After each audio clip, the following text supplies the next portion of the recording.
Good morning. It's January 1st, 2025, and it's a new year. And I want to wish everybody a happy new year and a prosperous one. As I said, today is the first day of 2025, and we can look back at 2024, and what we will all remember is it was the year of the Democratic lie. They lied to the American public in so many ways and expected us to believe what they said and not what we were seeing with our own eyes and our own pocketbooks. Let's start out with the biggest lie that they repeatedly told us until even the most liberal Democrat could not say it with a straight face. From the very beginning of the Biden administration, they told us how sharp Joe Biden was. He was on top of his game. Now we have reports that even in those early days of his administration, he was having good days and bad days. Meetings had to be canceled on those bad days. We watched him make gaffe after gaffe, use cheat sheets on both issues and who to call on at press conferences, even saying he'd get in trouble if he'd called on somebody. We watched him stumble on stairs, but we were told it was all a cheap fake and just a creation of conservative news outlets like Fox News. Joe was strong and healthy. How many times did we see Karine Jean-Pierre take the podium in the White House press room and lie with a straight face? It took that fateful debate in June where the world could see an aging man who could not answer questions or put together coherent sentences. The most famous line in the debate was when Biden mumbled something about Medicare and the moderator asked Trump if he would like to respond. Trump said, quote, "I don't know what he said and I don't think he does either," end quote. And the liberal media supported this lie and failed to ask any questions. It took a coup by Nancy Pelosi and Barack Obama to force Biden to withdraw from the race, and now he still believes he could have won. Biden himself lied to us over and over. He said he never discussed with his son Hunter about business dealings. Now we later see photos of Joe with Hunter and those Chinese business associates. Who did he think he was meeting? Some strangers that just happened to run into Hunter and himself in China? The Hunter Biden laptop was a Russian hoax. Hunter was the most honorable man he knew. And then came the biggest lie, which we all should have known was a lie, being told for political reasons. He would accept the legal verdicts on Hunter. He would not pardon him. He would not commute him. I think we all knew he was lying to us, but he kept saying it and hoped we would believe him. Then he pardoned him, not just for the things he'd been convicted and pled guilty to, but for any and all crimes he may have committed going back for 10 years. That's Joe Biden protecting himself. The second biggest lie Biden and Democrats kept telling us was how good the economy really was. We just didn't realize it. Inflation was transitory and would soon go away. The economy tanked for tens of millions of working class Americans under Biden as inflation ate away their ability to buy groceries, pay rent, and afford even a used car. When the COVID pandemic hit, Trump sent out stimulus checks as businesses shut down and millions of people were suddenly unemployed. That started the rise of inflation. Biden and Democrats decided to pour gasoline on that fire by pushing more stimulus checks and passing massive spending bills in Congress. By June of 2022, we saw inflation at 9.1%, a 40-year high. Democrats told us not to worry.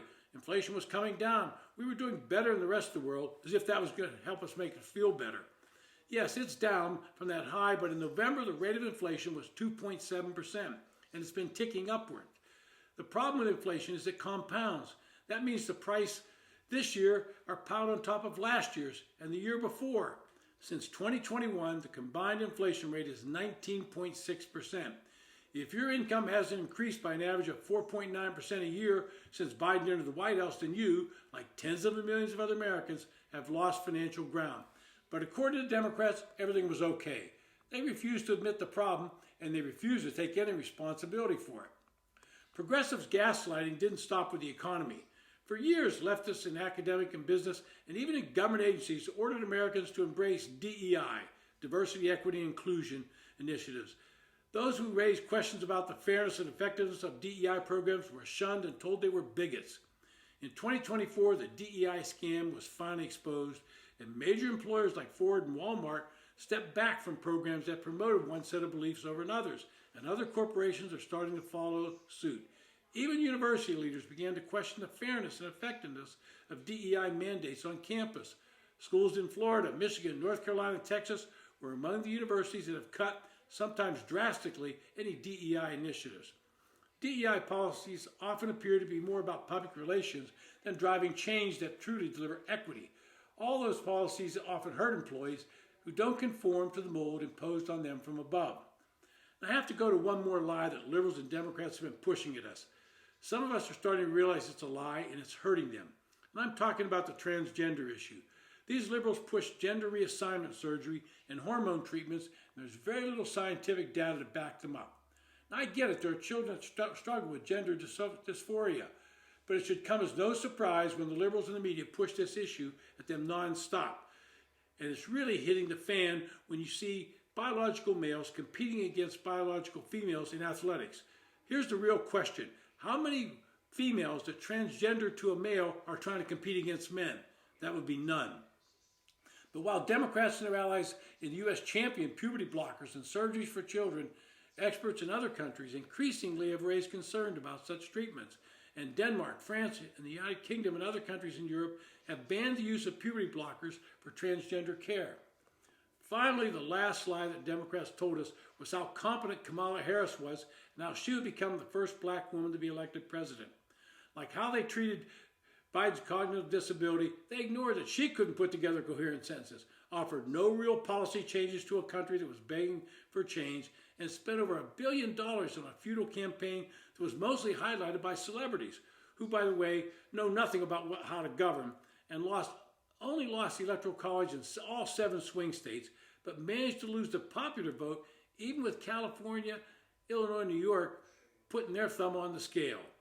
We will remember 2024 as the year the Democrats lied to us over and over and expected us, the American public, to put our heads in the sand and believe them.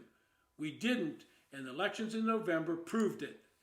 This has been To My Liberal Friends. Thanks for listening, and again, Happy New Year.